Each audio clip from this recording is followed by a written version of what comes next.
மகாபாரதத்தின் 27வது அத்தியாயத்திற்கு உங்களை வரவேற்கிறோம். இன்று நாம் காணப்போவது ஒரு மாவீரனின் முடிவு. சூரியபுத்திரன் கர்ணனின் வீரமும் விதியால் அவன் வீழ்ந்த அந்த துயரமான 17ஆம் நாள் போரும். துரோணரின் வீழ்ச்சிக்குப் பிறகு கௌரவப் படைகளின் தலைமை பொறுப்பை கர்ணன் ஏற்கிறான். இன்று ஒன்று அர்ஜுனன் இருக்க வேண்டும் அல்லது நான் இருக்க வேண்டும் என்ற உறுதியுடன் அவன் போர்க்களம் புகுகிறான்.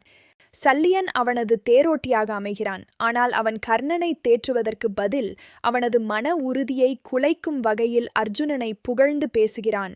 இது கர்ணனுக்கு விடப்பட்ட முதல் உளவியல் சவால். இறுதியாக அந்த நீண்ட நாள் பகை போர்க்களத்தில் நேருக்கு நேர் சந்திக்கிறது. கர்ணனுக்கும் அர்ஜுனனுக்கும் இடையிலான அந்த வரலாற்று சிறப்புமிக்க வில்வித்தை போர் தொடங்குகிறது. வானமே அதிர்கிறது. இருவரும் மாறி மாறி அஸ்திரங்களை பொழிகிறார்கள்.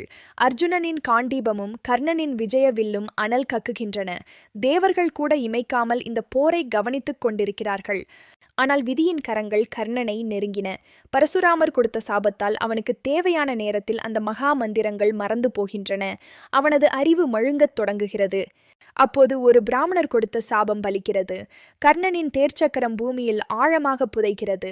தேர் அசைய மறுக்கிறது. போர் வீரன் ஒருவன் தேரை விட்டு தரையில் இறங்க வேண்டிய கட்டாயம்.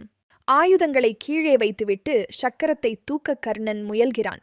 அர்ஜுனா, நான் நீராயுதபாணியாக இருக்கும்போது அம்பு எய்யாதே, இது போர் அறமல்ல என்று அவன் தர்மத்தை கேட்கிறான். கண்ணன் அங்கே குறுக்கிடுகிறான். சைரந்திரியை அவமதித்த போதும் அபிமன்யுவை தனித்து நின்று கொன்ற போதும் உனது தர்மம் எங்கே போனது என்று கர்ணனை நோக்கி வினவுகிறான். கர்ணன் மௌனமாகிறான். அர்ஜுனா, தயங்காதே, இப்போதே இவனை வீழ்த்து என்று கண்ணன் ஆணையிடுகிறான்.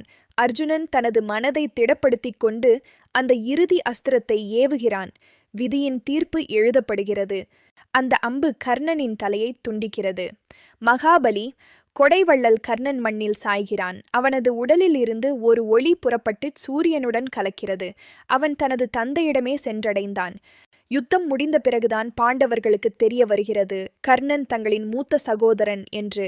தர்மர் ஆராத் துயரில் ஆழ்கிறார். ஒரு சகோதரனை அறியாமல் கொன்ற அந்த பாவம் அவர்களை வாட்டுகிறது. மௌனம் அங்கே ஆழ்கிறது.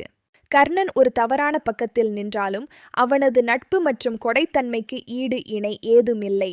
வரலாற்றில் தான தர்மத்தின் தலைவன் என்று அவன் பெயர் என்றும் நிலைத்திருக்கும். இதுவே அவனது வெற்றி. கர்ணனின் மறைவு துரியோதனனை அனாதையாக்கியது. அவனது கடைசி நம்பிக்கையும் தகர்ந்தது. போர் அதன் இறுதி அடியை நோக்கி நகர்கிறது. கௌரவ வம்சத்தின் அழிவு இப்போது தவிர்க்க முடியாதது. மகாபாரதம் தொடர்கிறது. அடுத்த அத்தியாயத்தில் துரியோதனன் மடுவில் ஒளிந்து கொள்வதும் பீமனுடனான அந்த இறுதி மல்யுத்தமும் ஒரு பேரரசின் முடிவு எப்படி இருந்தது? பாரத போரின் இறுதி நாள். இணைந்திருங்கள். இந்த உணர்ச்சிகரமான அத்தியாயத்தை பார்த்தமைக்கு நன்றி. அடுத்த அத்தியாயத்தில் பீமன் துரியோதனன் போர் மற்றும் பாண்டவர்களின் வெற்றி. நீதி மீண்டும் நிலைநாட்டப்படும் வரை மகாபாரதம் தொடரும். நன்றி.